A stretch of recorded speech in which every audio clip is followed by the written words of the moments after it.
Hello everyone, I'm Bob Rosalas Baggy and welcome to the part 3. The part 3 will be discussing the topic of SAP or Simple as Possible Computers. We will be tackling about the operations and the programming side of it. Simple as Possible Computers were designed to introduce learners to the fundamental concepts behind computer operations, the operations.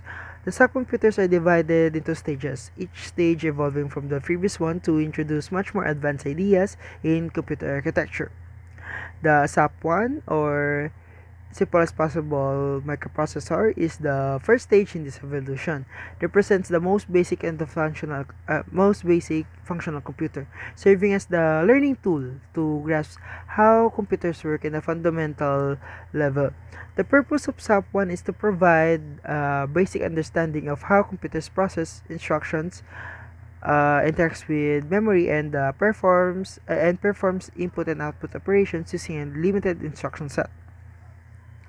The architecture of SAP1 consists of several key components that work together to process instructions.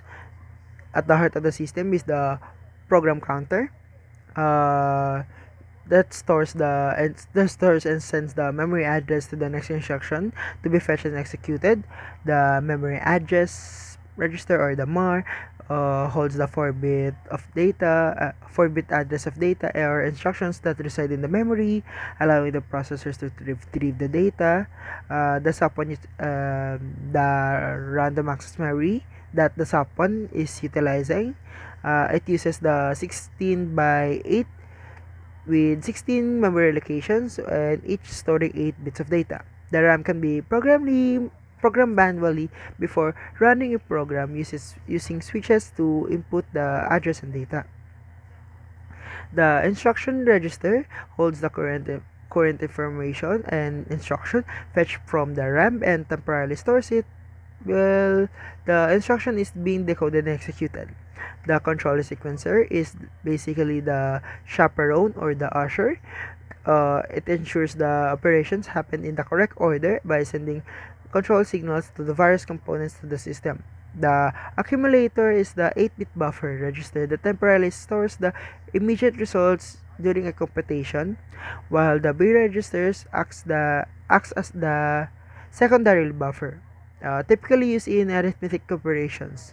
Basically, if you are doing a plus or minus, the first one or the let's say is 8 plus 5. The 8 will be on the accumulator and the 5 will be in the B register. Uh, Once an operation is complete, the result is transferred to the output registers, which stores the process value before displaying it. The operational flow of SAP1 begins with the program counter piece or the PC, which keeps track of the address to the next operation to be executed. The PC outputs the current address to the MAR or the address register, which then sends the address to the RAM. The RAM retrieves the instruction from the specified address and stores it to the instruction register. The instruction register will be having a talk with the controller sequencer because the controller sequencers decodes the instruction and sends it to the necessary control to execute it. For example, in an add operation, the system would move data from the RAM to the accumulator and also to the B register.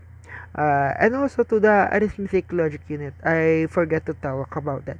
The arithmetic logic unit is basically the operand. If we have earlier we have 8 and 5. 8 is from the accumulator and 5 is from the B register. The plus is the arithmetic logic unit. The arithmetic logic unit is basically the operand or the plus, the minus, the divides, and such. It will be performing addition.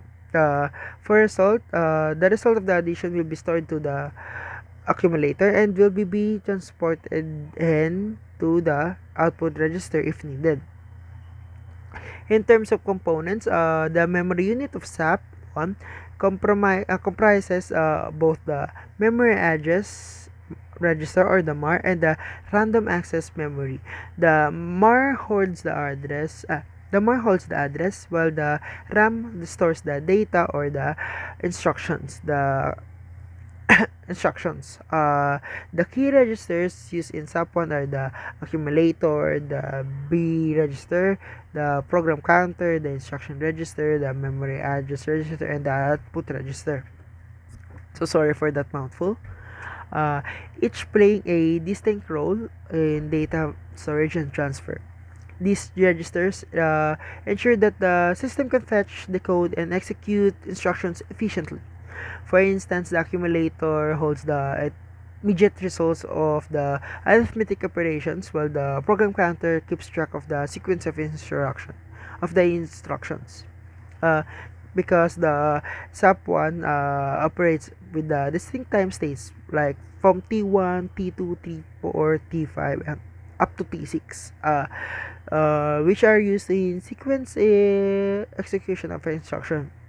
These time states break down the execution process into smaller steps, ensuring that each micro operation happens in the correct order. For instance, T1 T1 might be involving the fetching of the instruction. T2 is the decoding it. T3 is the controller sequencer moving the accumulator in the B register, and the subsequent time states performing the actual data movement and arithmetic operations. The arithmetic logic unit and the control unit are critical to functioning of the SAP1. The arithmetic logic unit or the ALU performs all arithmetic and logical operations such as addition and the logical and/or operations using the values stored in the accumulator or in the register.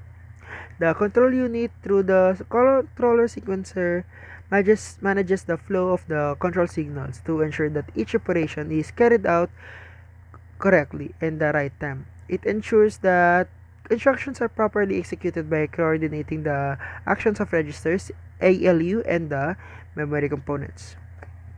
And thank you for watching my videos and the series of videos I have put out today. I'm Bob Rosales Baguio, and this is the end of part 3 and the end of the whole series. Thank you and goodbye.